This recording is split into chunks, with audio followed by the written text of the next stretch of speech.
প্রিয় দর্শক বন্ধুরা, আসসালামু আলাইকুম রহমতুল্লাহ।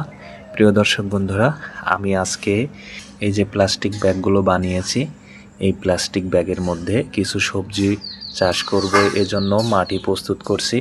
তো দেখতে পাচ্ছ বন্ধুরা, এখানে আমি কিছু মাটি রেখেছি, এখানে কিছু গরুর গোবর এবং এখানে ধানের তুষ এবং এখানে হচ্ছে ডিমের খোসা।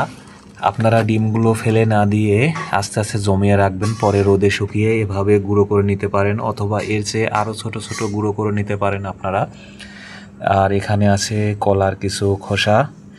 তো আমি প্রাথমিকভাবে এগুলো দিয়েই মাটি প্রস্তুত করব এবং পরবর্তীতে বিভিন্ন জৈব কম্পোস্ট মিক্স করে দেব।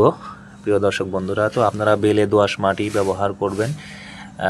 আমার এখানে আসলে দোআঁশ মাটি আমি পাই নাই, এখানে বালির পরিমাণ একটু বেশি, আপনারা দোআঁশ মাটি ব্যবহারের চেষ্টা করবেন প্রিয় দর্শক বন্ধুরা। এবং এর আগে আমি কিছু পলি ব্যাগে গাছ লাগিয়েছিলাম, দেখতে পাচ্ছ বন্ধুরা, এটা আমার মরিচ গাছ, এই যে দেখতে পাচ্ছ বন্ধুরা, এবং এখানে বেগুন গাছ রয়েছে দেখতে পাচ্ছ বন্ধুরা, এবং এখানে আরেকটি বেগুন গাছ, এই যে নিচ থেকে আপনার কুশি বেরোচ্ছে। এই যে আমার গাছগুলো কিন্তু অনেক সতেজ দেখতে পাচ্ছ বন্ধুরা, আমার বেগুনের কিন্তু কড়ি চলে এসেছে।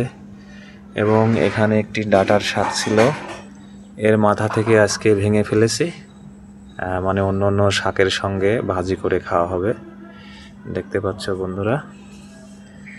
তো আমার বেগুন গাছটা কিন্তু অনেক সতেজ হয়েছে এবং মরিচ গাছটাও মরিচ আসবে। তো এর মধ্যে দেখতে পাচ্ছ আমি বিভিন্ন রকম কম্পোস্ট ব্যবহার করেছি, একেবারে অর্গানিক, কোনো কীটনাশক বা বিষ ব্যবহার করি না। তো প্রিয় দর্শক বন্ধুরা, এর মধ্যে দেখতে পাচ্ছ মাছের কিন্তু আপনার যে উচ্ছিষ্ট সেগুলো দেওয়া হয়েছে। তো আমি এই ব্যাগগুলোর মধ্যে মাটি ভরাট করে রাখবো, এটা মিক্স করে। তো কিছুদিন পরে আমি এর মধ্যে সবজি দিব, কারণ এটা একটা প্রক্রিয়ায় তৈরি হবে মাটিগুলো এবং জৈব কম্পোস্টগুলো সুন্দরভাবে মিশে যাবে, তখন আমি এর মধ্যে আপনার গাছ রোপণ করতে পারবো।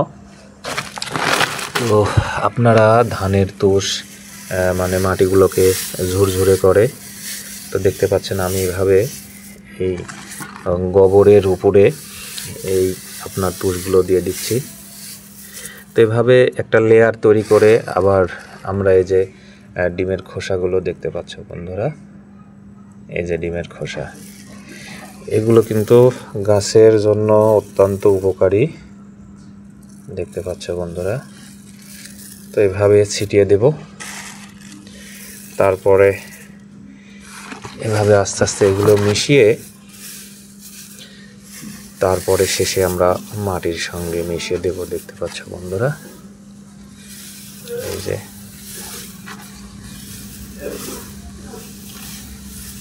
দেখতে পাচ্ছ। তো আমি আর একটু ডিমের খোসা দিয়ে দিব। আমরা বাড়িতে যে ডিমগুলো ব্যবহার করি সেই ডিমের খোসা আমরা রেখে দিই একটা পলিথিনে, এবং অনেক দিন রাখার পরে অনেকগুলো হয়ে গেলে তখন আমরা আপনার রোদে শুকিয়ে গুঁড়ো করি।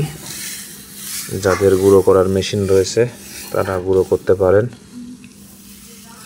মোট কথা, আপনাদের পরিবারে যত উচ্ছিষ্ট জিনিস আছে সব কিছু আপনারা জমিয়ে রেখে সবজি বা গাছে ব্যবহার করতে পারেন, তবে একটা ভালো ফল পাবেন ইনশাল্লাহ। তো সবাই ভালো থাকবেন। আসসালামু আলাইকুম রহমতুল্লাহ।